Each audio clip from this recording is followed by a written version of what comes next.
Salutations, people! Welcome to Page 3 Killers, Murders That Went Unnoticed, a podcast where we dive into the murder cases that went unnoticed by our nation's newspapers.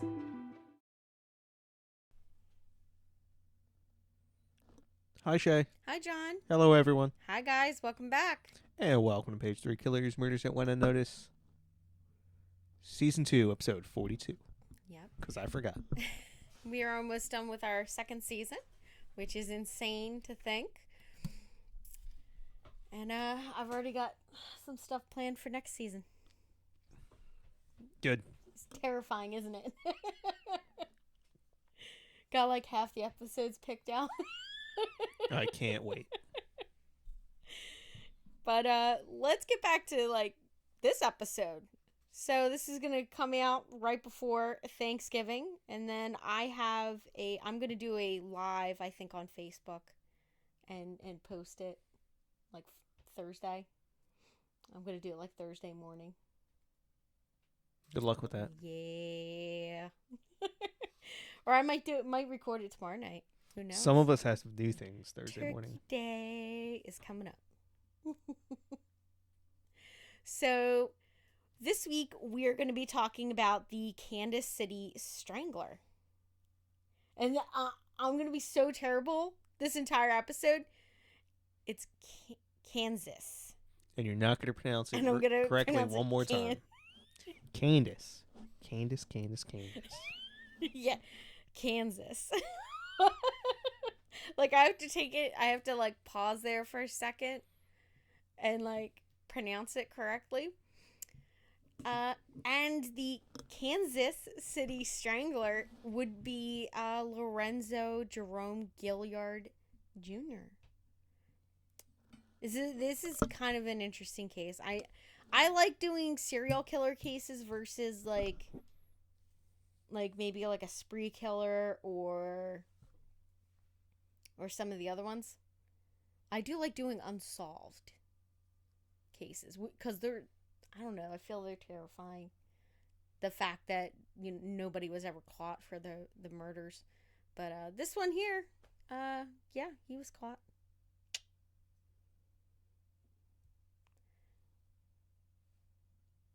I just lost my train of thought. Yeah, I thought you were done. Nope. Okay, so I remembered. Just wanted to give a huge shout out to our patrons on Patreon. That would be Christy Bryson, Chelsea Hargrett, and Stacey Fragale. Thank you guys so much for donating on Patreon. If you guys out there want to support the podcast, you can hit us up on Patreon and donate as little as $1 a month. Or you can like, share, subscribe, all that good stuff for the podcast. Thank you to everybody who's done some posting up on YouTube. We appreciate your guys' comments, especially my British fans. There's one or two episodes that seem to be getting a lot of comments, and I appreciate it, guys. So now we're gonna roll into the news. This case, by the way, takes place between 1977 and 1993. Now, I chose to do 1993 because we haven't talked that year yet. Because I could have done a couple of different ones, a couple different dates. So the last murder happened, I believe, in 1993. But our guy wasn't caught until 2007, so I could have done 2007, but I chose 1993 because that's the last date of known murder.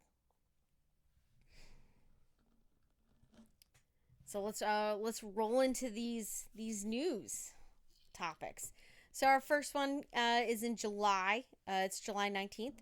U.S. President Bill Clinton announces his "Don't Ask, Don't Tell" policy regarding homosexual serving in the American military. Yeah. Do you know what that is? Yeah, you're not allowed to ask, and you don't have to tell, right? Well, so the military doesn't like the gay stuff. Yeah. So before that, they would ask you if you're gay, and then you'd have to tell them yes or no. Yeah. And then they're all like, "Well, you're not allowed to be gay, but we're not going to ask you about it. So if we don't find out, you're good to go." It's the dumbest thing I've ever And they have heard. since changed that. Now they're like, "Yeah, whatever. Yeah, they're like, Just Don't don't do take it. anybody. Just don't do it with, commanding officer. yeah. Don't fraternize." Yeah. So, like, what? You're not allowed to go, like, higher than, like, your class or whatever? Or is it, like... There's no real not- set rule, but usually it's like 2 ranks. Okay. 2 or 3 ranks is kind of like the limit. And then usually there's no officer, non-officer.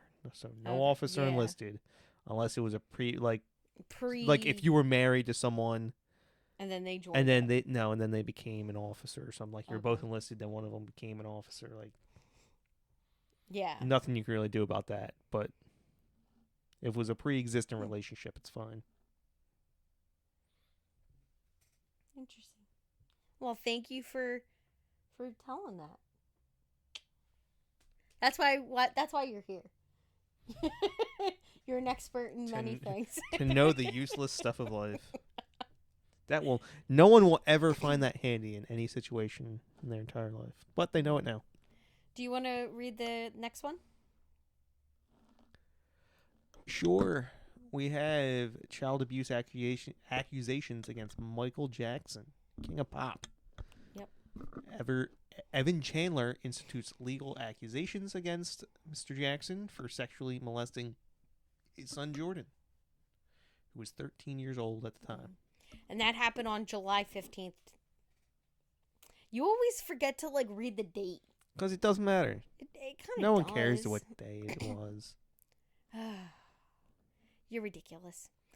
So the next one is July 20th. White House Deputy Counselor Vince Foster dies by suicide in Virginia. So if anyone is familiar with the Clinton hit list, this was number 1. Yeah. Actually, probably wasn't number 1, but do you think that is just like a made up thing? no, or absolutely do you think not. It's true. He was suicided. Oh, okay. Yeah. He was suicided. Okay. So it was. He was Epsteined. Yeah. I mean, Epstein deserved it, though. I mean, No, Epstein should have lived because he was going to rat everyone he was gonna out. rat everybody out. That's right. Or at least they feared he would rat them out. That's why he had to go bye-bye. Yeah, shady shit that politicians do. Okay. Yeah, look up the Vince Foster. Like, if I'm not mistaken, I believe he somehow shot himself in the chest with a shotgun from 3 feet away or something like that. Oh my. Don't quote me on that, but that seems like something like right circumstances- out of like the movies. the circumstances surrounding his death leads to like a wild imagination. You would need a wild imagination to believe the story, the official story. You know what that reminds me of? That CSI episode, or it was like some sort of like crime show. Could have been. I'm pretty sure it was CSI, where the guy like ties a brick to the gun, shoots himself, and it gets pulled up his chimney, and they find the brick and like in the bottom of the chimney, and they're just like, I don't know what this is, but the gun's like stuck up in the chimney. So was he trying to frame someone for it? No, he wanted to commit suicide, but he wouldn't leave a life insurance policy. Oh, gotcha. Like there was a guy, this is real actually. There was a guy out in the Midwest who they found his body in the middle of like an orchard, and they were like, it has to be murder, because they're like, what other cause could there be? Did he jump out of a plane? No. So he shot himself And then he threw the gun into a creek, like a river that was nearby. And then he walked back and sat down and died. Oh, And so by the time they found him, the blood and evidence was washed away. That's intense. So, but they kind of figured it out because he like tied a he like weighted the gun down or something in like a bag, and they ended up finding it. The divers, they were like, huh. The detective was like, let's check the lake. Yeah, the lake. Yeah, it was a lake. It was like really crazy. They were just like, yeah, so it wasn't murder. Turns out, some Yeah. people just want to make more work for other people. I know. All right, so our next one is on September 22nd. We have the Big Bayou Canot rail accident, which was an Amtrak Sunset Limited train derails on a bridge, which had been damaged by a barge near Mobile, Alabama. Did I pronounce that right? I think I pronounced it wrong before. So I think I got it right this time. It is the deadliest train wreck in Amtrak's history. I'm not even sure if that's still true. Deadliest? Was wasn't the one in Philadelphia? The one in Philadelphia, I'm not sure. That killed like 70 people, didn't it? Yeah. But there's been several other ones. Like there was one in like outside of Washington D.C. There's been one up near New York, in between New York and Massachusetts. To me, I don't think that is the. It might still be, but I'm not exactly 100% sure on that. I would need to actually look at deadliest train wrecks in Amtrak, like, to figure that one out. But, well. All right. Do you want to read the next one, October 8th? Sure. David Miscavige announces the IRS has granted full tax exemption to the Church of Scientology International and its affiliated churches and organizations, and in a 40-year battle with the IRS, and resulting in the religious recognition in the United States. My God. I don't know if Scientology deserves to be... It's L. Ron I don't understand. Yeah, L. Ron Hubbard.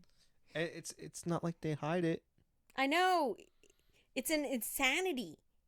Like, these people are nuts. Like, it's a cult. Stop pretending it's a religion. It's a cult. They totally indoctrinate people.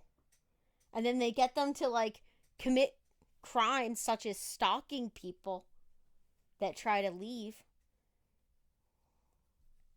Like, I've seen the documentary. I was going to say something about midichlorians, but then I realized that was the wrong. Midichlorians? No, Yeah, that's Jedi. Yeah. What was the ones that the Moonies? Thetans? The Moonies. Oh wait, I don't know what the Moonies is. The ones that they committed suicide? Oh, the Haley's Bop people? Yeah. I forget what their name was right now. I mean, yeah. Cults are just weird. I do find anything about a cult interesting, though. Oh, cults are great. Jim Jones. Well, not necessarily Jim Jones, but there are some, like, really strange ones out there. Really strange ones. The fact that Weird Al has never done a George Jones cover of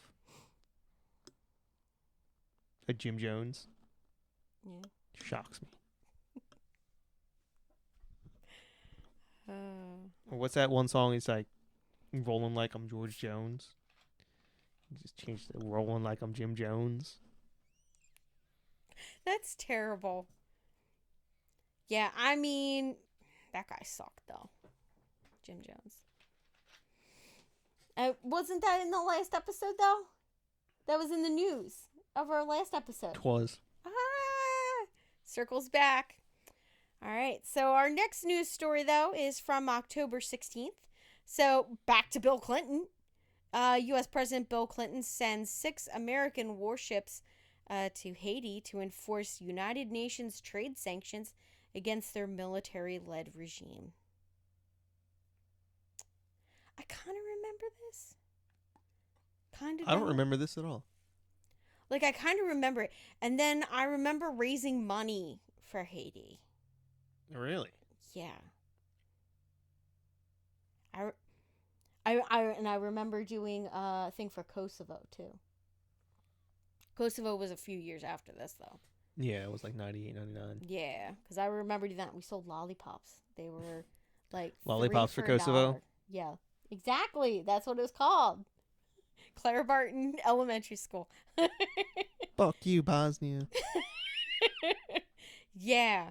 Oh, my gosh. But, like, now that I'm, like, old enough to understand what happened. No one understands the Balkans. I'm like, what the fuck? Don't even pretend like you know what's going on in the Balkans. No, like, I completely understand that they're batshit crazy. But just the war crimes that were committed, like, is insane. Like, I really want to do an episode, like, because I swear there has to be some war criminal from there that just got, like, assassinated. I feel like it. There has to be, like, where, like, some victim just, like, ended up going after one of them. I swear, it has to. There has to be a case. We'll look into it. I'm gonna look into it. I mean, good luck. You probably can't read any of the news coverage about it. Yeah, true. It's gonna be all in. Probably gonna have to Google Translate. Yes. I mean, what do they speak in Kosovo? I am not even sure. I don't think it's... I do remember reading about, though, an art exhibition that was done, where they took the clothing of the women who survived, and it was an art installation that they made with these clothes, and they hung them on like a clothing line. Mm-hmm. And it was like a huge thing that you walked through, and it had like their story written down of what happened to them and everything. And it was like real crazy. Like not crazy, but I mean it was like a really intense show. And I think like I saw like footage of it, and it was like every single person that was leaving was like bawling their eyes out. But yeah. So our last news story for the regular stuff would be October 31st. So that would be actor River Phoenix dies of a drug-induced heart failure on the sidewalk outside the West Hollywood nightclub, the Viper Room, which I believe Johnny Depp was like a part owner in. He's a part owner in or something. Yes. Yeah.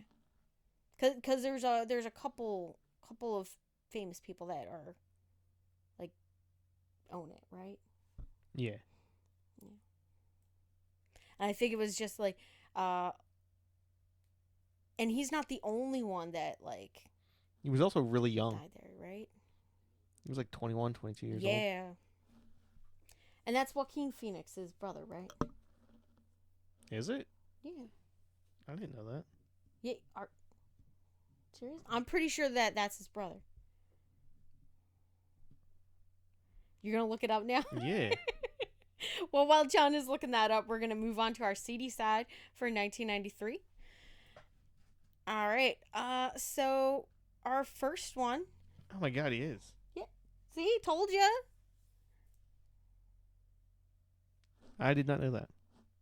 Now, I feel like I'm going to mess up this first name. So July 1st, we have Gian Farah kills 8 and injured 6 before committing suicide at a law firm in San Francisco, which sparked new legislative action for gun control. That's why California's not allowed to have nice things. Yeah. I mean, there's a reason why we can't have a lot of nice things, because of people that do stupid shit like that. So the next one would be July 25th, which is Greg Nichols and his girlfriend and her 2 daughters are murdered in Iowa by Dustin Honken and Angela Johnson. Nichols was due to testify against Dustin in court in relation to his drug activities. Do you want to read the next one? Number August 4th? A federal judge sentences LAPD officers Stacey Kuhn and Lawrence Powell to 30 months in prison for violating motorist Rodney King's civil rights. Damn right. It's kind of an ironic last name. Whose? Stacey Kuhn. Oh. That's a little inappropriate. But yet, little inappropriate to point out. But okay. I get it. Yeah. I feel like they should have gotten more time.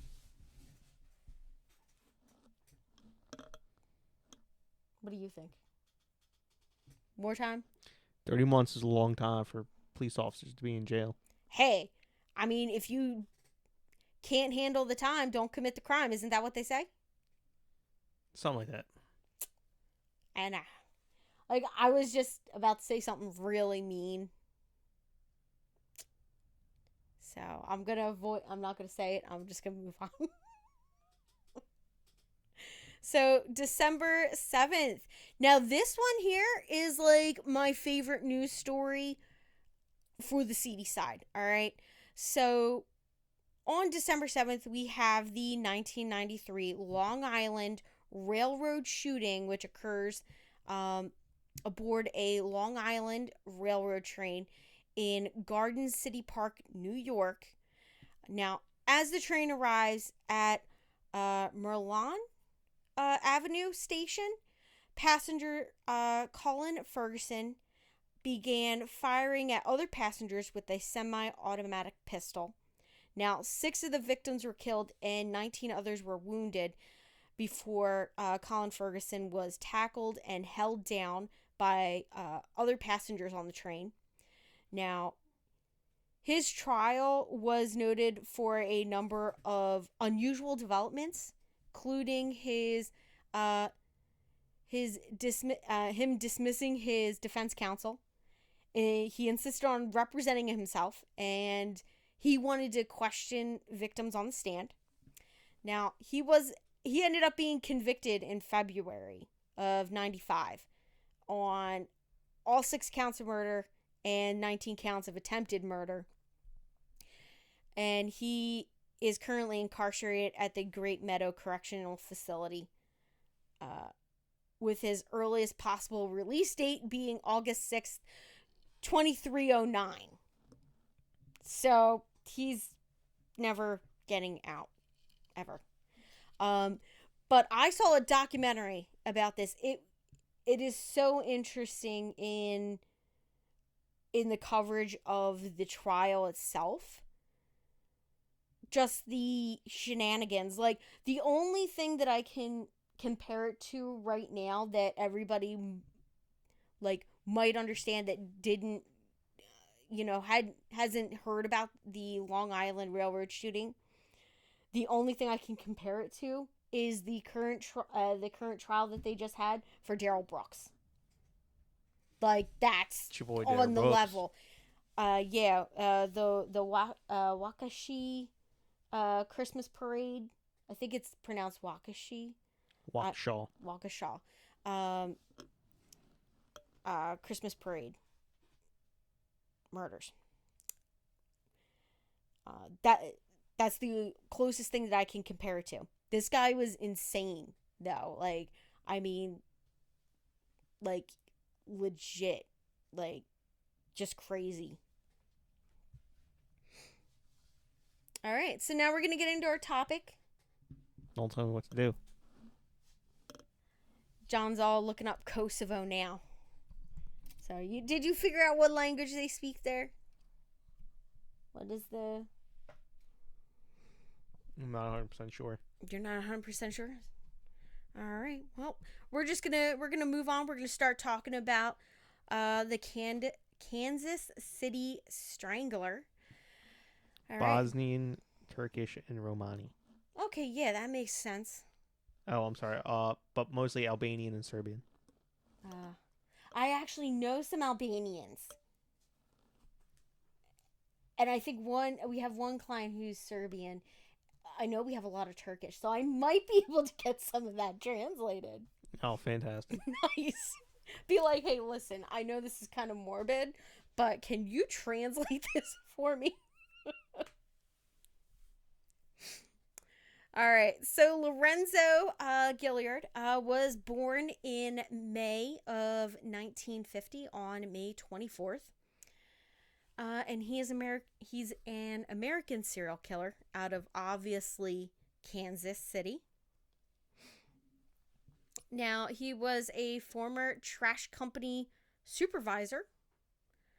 And he was also believed to have raped and murdered at least 13 women and girls between 1977 and 1993. Now, he was convicted on 6 counts of murder on March 16th of 2007. Now, he was one of 5 children born to Lorenzo Gilliard Sr. and his wife Laura. Now, from an early age, he exhibited aggressive behavior, they said. Now, during his school years, he played on sports teams with his brothers, multiple. Now, he was larger than most of the students, and he had an issue with assaulting smaller children and earned himself a reputation as a bully in school. Now, due to his lack of discipline, poor academic performance, and his chronic absences, so he was not in school a lot, he was forced to drop out of school in the 10th grade in high school. So in the mid-1960s, he ended up meeting a young woman named Renee Hill, and he started a relationship with her. Now, on November 20th, 1968, Lorenzo and Renee married. After she learned that she was having a baby, so that's when they got married. Now, despite this, he still indulged in his criminal behavior and exhibited deviant sexual behavior towards women.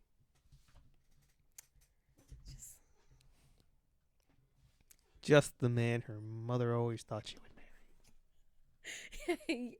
I'm pretty sure that's like, I know you're being sarcastic. Oh, maybe not. Maybe her mom was like, yeah, nah, bitch is fucked. She gonna have to settle. Oh my goodness. No. Yeah, I just love how that's phrased, deviant sexual behavior. Like, he's got sexual problems, obviously. He just didn't like women. It's like a whatever. BTK. He always says he, like, the recording that pisses me off the most is him. He's just like, well, I told her that, I have sexual problems, so she let me tie her up, and I killed her. Like, but I told her, I had... Serial killers just make no sense to normal people. They're like, but when they like talk, it's like, you're you're fucking weird. How did nobody see that coming? Well, because even the crazy ones don't kill a lot of people. Like there's one that we're gonna talk about that I've been looking up, and there was like I watched like an interview or something, and of like one of the detectives that interviewed this serial killer. I'm not gonna tell you guys who it is, but he's like, yeah, he was like really offended when I um said something about him being like a serial killer, or like and or like he said something about like, and the guy got a little offended, and he turned to the detective and he said, "You're a cop. That's what you do. I'm a serial killer. That's what I do."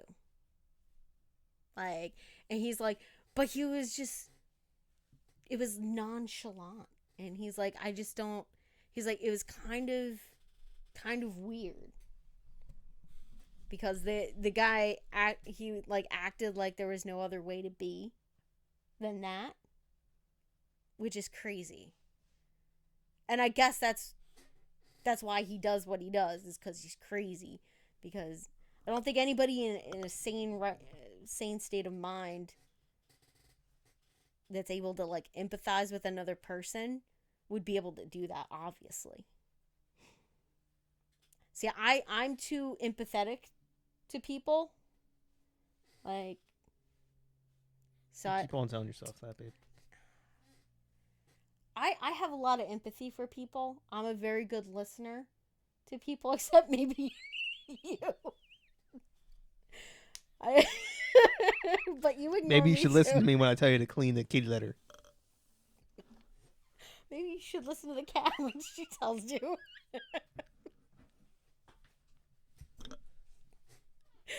All right, so let's talk about. Tell us more about Lorenzo. Yes, so let's talk a little more about Lorenzo.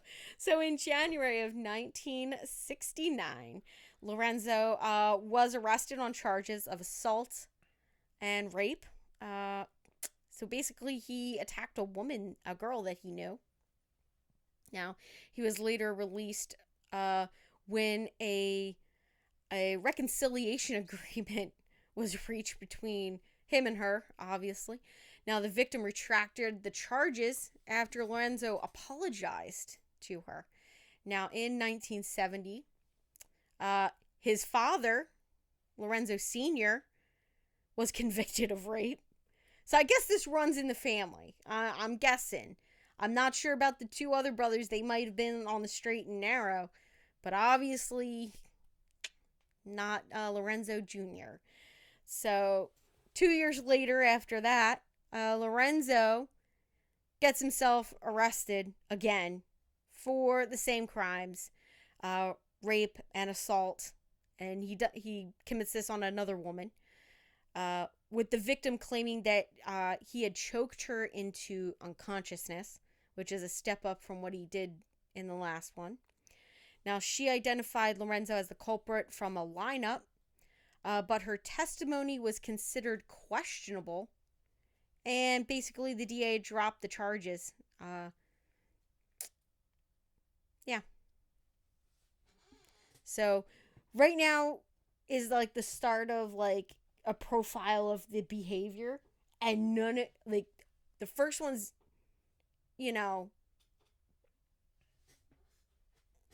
not in his record because It was dropped, yeah. it was dropped. This one here is dropped.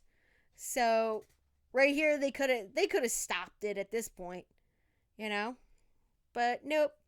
So in 1973, 3 years later, he gets arrested again, this time for assaulting his wife. Now, Renee tells police that she had been physically and sexually abused for years, for all the years that they were married, basically. Ultimately, he was forced to pay a fine, and they forced him to divorce his wife. There you go. But I don't get that. A fine? Like, that kind of ticks me off. Yeah, no jail time.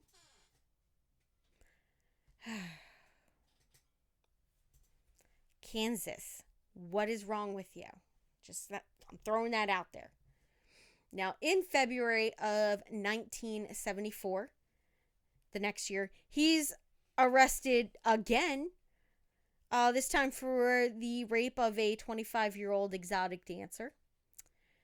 She identified him as her attacker from a photographic lineup, basically. Now, once again, the charges get dropped because they go through like this process of and have another reconciliation agreement, which is, I feel like this is bullshit. I'm calling shenanigans on this. Now, 5 months later, he was arrested again for the rape of the daughter of a friend the daughter was 13 years old. And that was done. He basically raped her on the banks of the Missouri River. Now, the victim changed her testimony, and the rape charges were dropped. So, he was. There seems to be a pattern. Yeah, I know. Now, Lorenzo was convicted, however, of sexual acts with a minor and received a 9-month sentence in the Jackson County Jail. That's still a pretty light sentence for a 13-year-old. I know. Nowadays, oh man, it would suck, you know. He definitely got a harsher sentence now. Maybe several years. Yeah. Now, after his release, Lorenzo married for the second time. But this wife soon left him and filed for divorce, claiming, just like his previous wife, Renee, that she had been beaten and sexually abused by her husband. Now, in the late 70s, he marries again for the third time.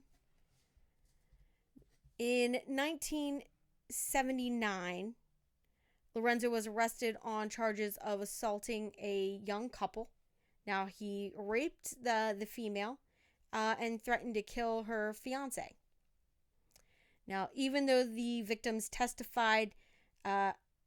identified him as their attacker, he was acquitted by a jury verdict at his September 1980 trial due to lack of evidence. Oddly enough, this is after 3 years after he started murdering people, apparently, because he started in 1977 with his first murder.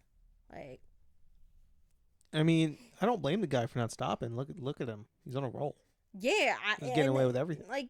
And the cops and the DA, they're just letting him get away with everything, and it really ticks me off that they're not prosecuting him harder for this shit. Like, how many more times does he need to have a possible assault charges? Like, it's ridiculous. Now, a few months later, he's arrested for aggravated assault on his third wife, and he got away with an administrative fine and another divorce, which is crap, okay? Now, in February of 1981, he attacks his ex-wife on 2 separate occasions. The first one, he knocks out her front teeth. The second, he stabbed her in the hand with an ice pick. He ended up being arrested and charged with 3rd-degree assault. And he was let go on a suspended sentence and probation. This is crap. See, this is what I think of when I hear women say they like a dangerous man. Yeah, he's a predator. And nobody does anything.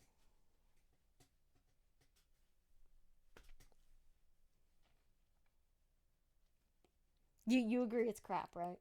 Yeah. Yeah. All right. I wasn't sure. I'm like looking at you like, hmm. Why would I not be against that? Yeah. This guy is just a class A dirtbag at this point. I don't like him. I like him even less by the end of this. Now, in November of 1981, Lorenzo was arrested for theft, but was released on a $3,500 bail, which in 81, that's a chunk of change, you know. Bail could have been higher. Now, the same spring, he received a 4-year prison sentence for violating his probation. Seems fair. Now, during his incarceration, his sister Patricia D. Dixon, a prostitute, was convicted of murdering a client in 1983, and she ended up being sentenced to 11 years in prison. Now, in addition to that, she was implicated in the murder of another fellow prostitute. So, It's all in the family. yeah. Well, I guess when you're raised by somebody with those kind of proclivities, it's gonna mess a lot of people up. Yeah, so, yep. Now, on January 10th of 1983, Lorenzo ended up being paroled. This is Lorenzo Jr., by the way, not his dad. We're talking about Jr. here. But he was soon returned to prison after he was arrested in Wyandotte County, Kansas, for making bomb threats. We're stepping it up a little bit, you know. Now, he was released again in 85. Now, in January of 86, he got a job as a garbage man at the Deffenball Disposal Services. Yeah. Where his father worked in the maintenance department. Yeah. Now, on December 23rd of 87, Lorenzo was arrested and interrogated as a potential suspect in the murder of 36-year-old Sheila Ingold, during which his blood sample was taken, and but he ended up being released due to lack of evidence because, I mean, other than taking his blood sample, probably he's not going to give up much information, you know.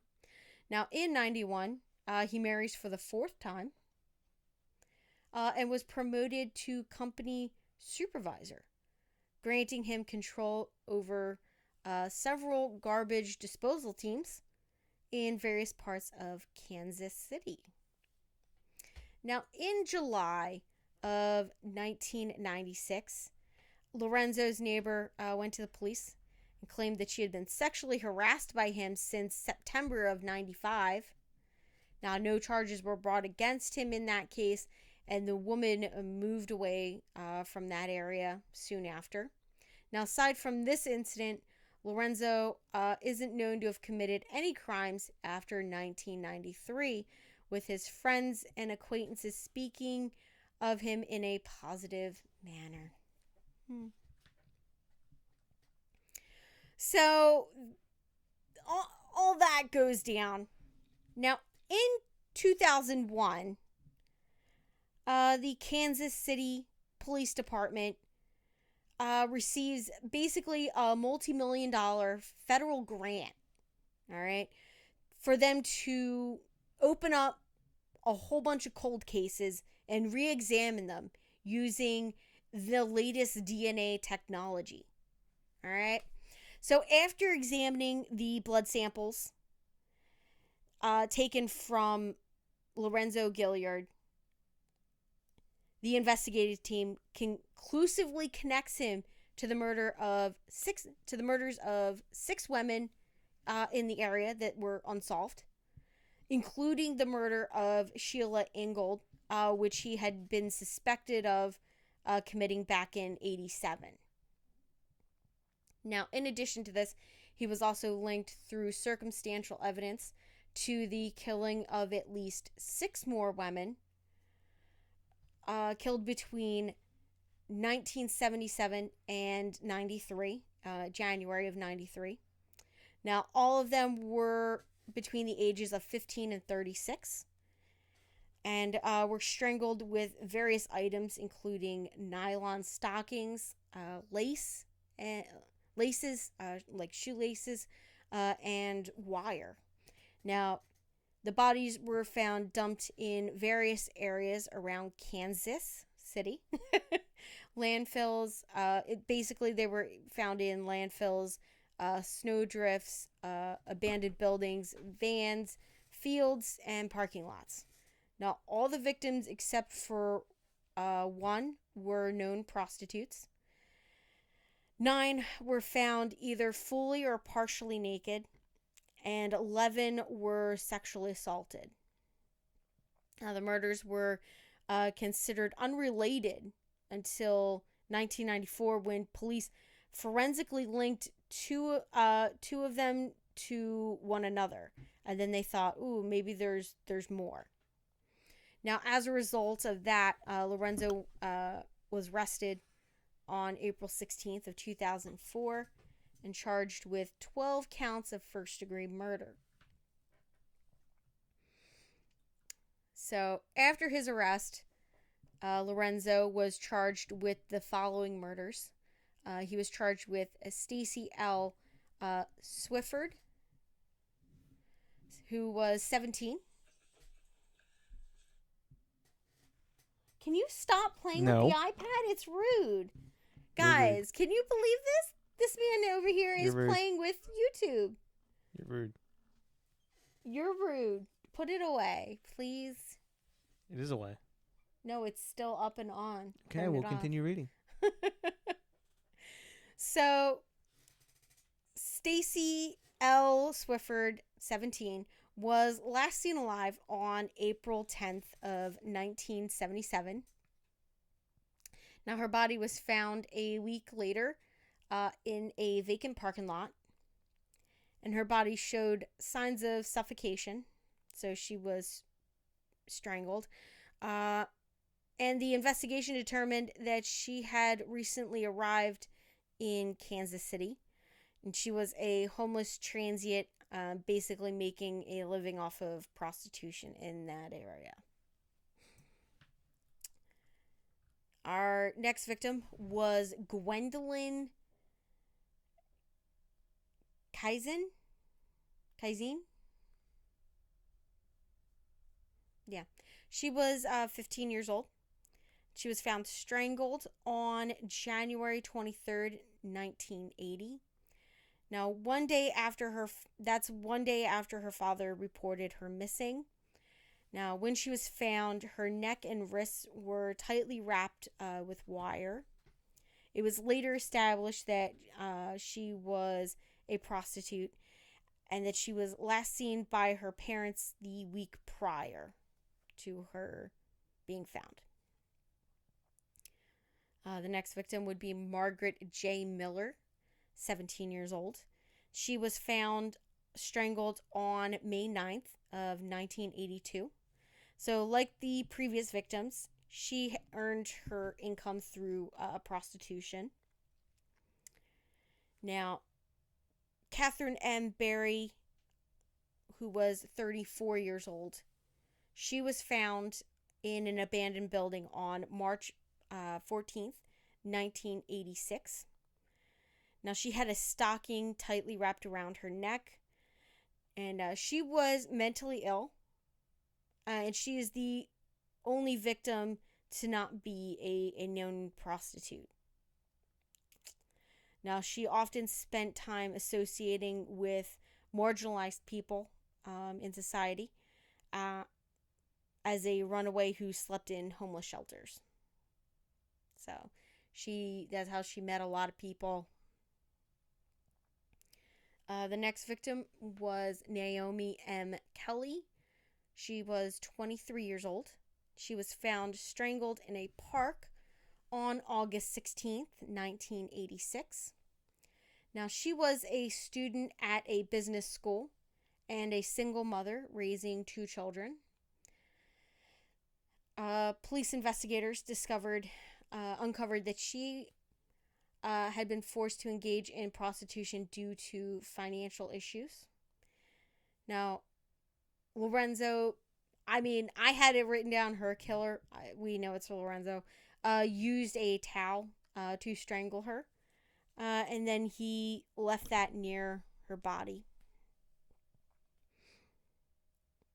Our next victim would be Deborah Sue Blevins.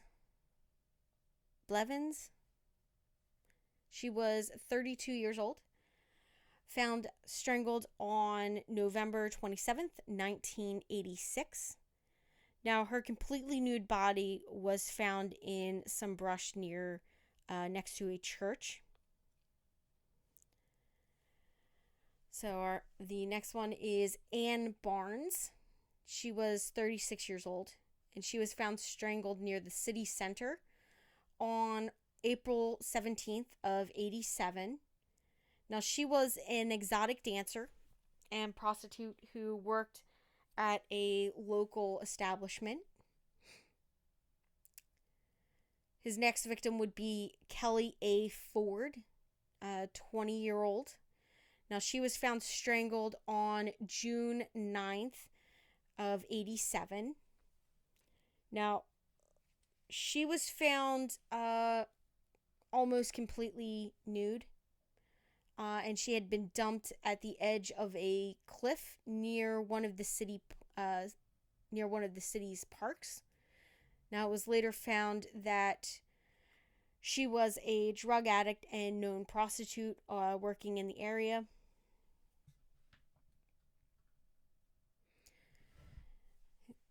Angela Mayhew would be his next victim.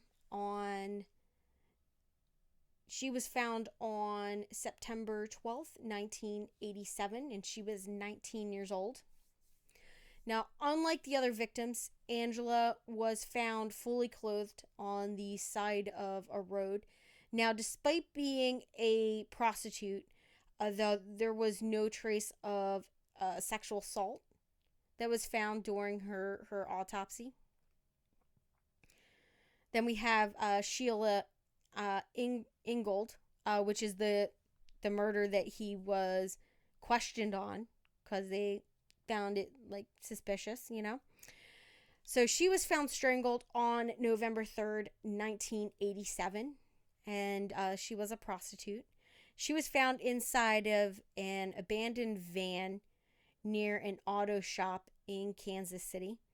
Now, in this case, Lorenzo ended up stealing 2 of her rings.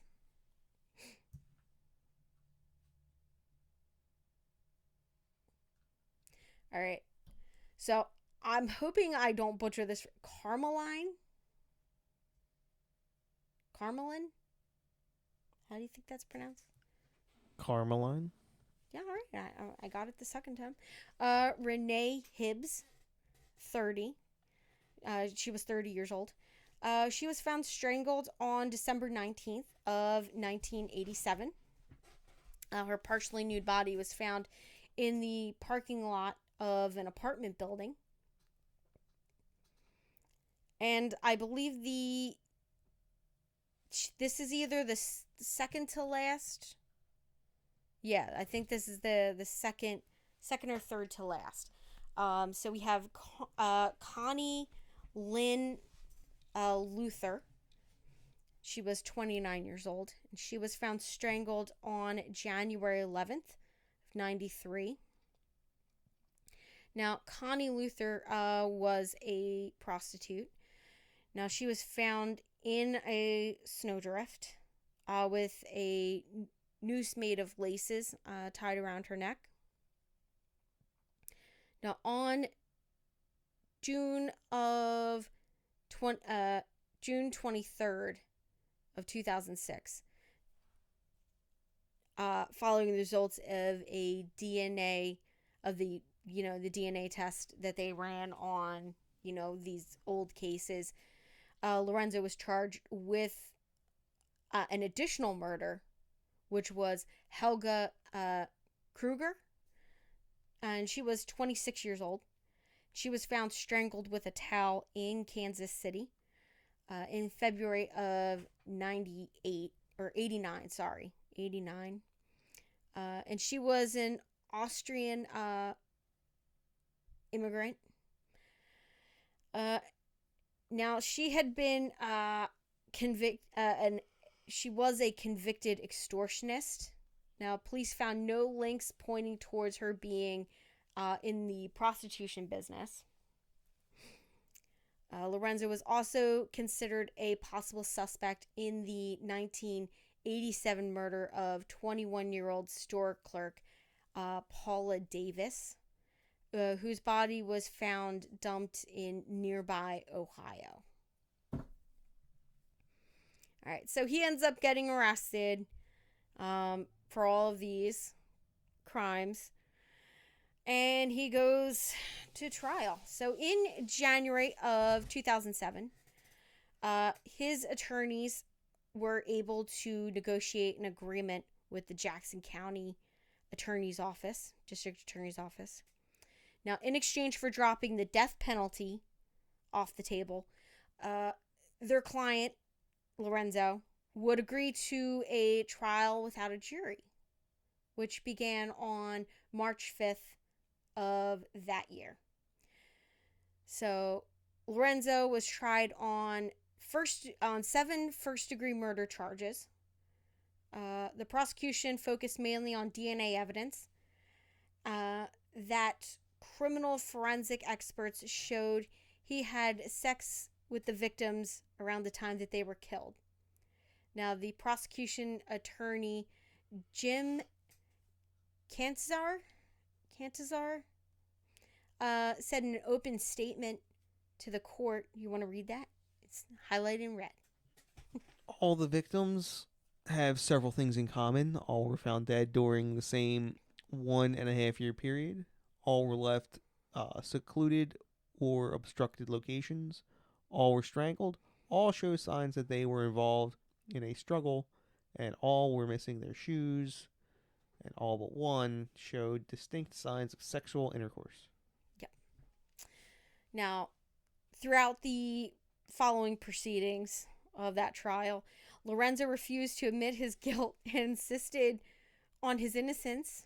All right. So 12 days later, Lorenzo was sentenced to life in prison without parole for the murder of Barry, Kelly, Barnes, Ford, Ingold, and Hibbs.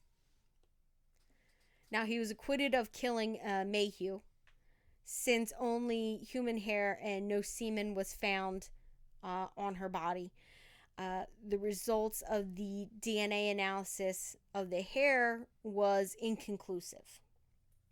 Now, he initially served his life sentence in Western Missouri Correctional Center before being transferred to the Crossroad Correctional Center in July of 2019. Now, interestingly, following this, like in 2018, he kind of got a second wave of infamy, like a little, like, because he was interviewed by British journalist and presenter Piers Morgan. I think I might have seen something about him. Like, yeah, no, once you see the photographs, you're like, oh, yeah, that's it. Yeah. Now, during that said interview, Lorenzo again claimed he was innocent and said that he had never met any of the victims. Which is kind of stupid to say because you left... You've watched that? Yes, I have. I did watch that. Oh my god. Yeah. He was a creepy... I mean, he just denied. Yeah. So, yeah. I mean, the stupidest thing he could possibly say is that he never met any of the victims when they clearly have DNA evidence that says otherwise. They have DNA evidence that connects him to the bodies. See, but that's what happens when you're born in 1950 and you just don't Understand science? Well, like for the first 40 some odd years of his life, that wasn't even a thing. Yeah. DNA wasn't really even a possibility. Yeah. Then all of a sudden, magically. So, he's just like, well, I don't trust it. Yeah. Like, sounds like he'd probably be a Trump supporter. That makes absolutely no sense. Deny science. It doesn't exist. Yeah. I'm talking about creepy ass men like this. I just watched this series on Netflix called I Am a Stalker. And one of every single man that was on there. Okay, so there was like one or two women that were featured on there, but every single man just could not understand what he did wrong. He's like, well, I understand that they didn't like what I was doing, but there was one, he was just so freaking creepy. And I was just like, what the? He sort of looked like that dude. He sort of looked like Lorenzo. Kind of, like, real creepy. And, like, you can tell they're insane. Like, they probably have, like, obsessive compulsive disorders. And you can tell that's why they do what they do. Like, just nuts. Nutsos. But yeah, it just reminded me of that. But yeah, I definitely remember this Piers Morgan interview. I'm pretty sure it was part of a show. Oh my goodness, what was it? Because that was in like a series. There was like 3 or 4 episodes where he like interviewed like different convicted murderers, and kind of interesting. Yeah. All right. Well, that's everything on this dirtbag Lorenzo Gilliard Jr. Yeah. What'd you think? Bye. Okay, I guess John doesn't want to give his input, so we're gonna close it out. Bye. I was prepared to say bye, and I wasn't expecting it to actually ask me a question. So do you want to give like, your snuck input it in. now, really quick, and we'll close it out? I mean, about what? The guy's a scumbag. Yeah. It's a piece of shit. That's my opinion. All right. Bye. Bye, guys.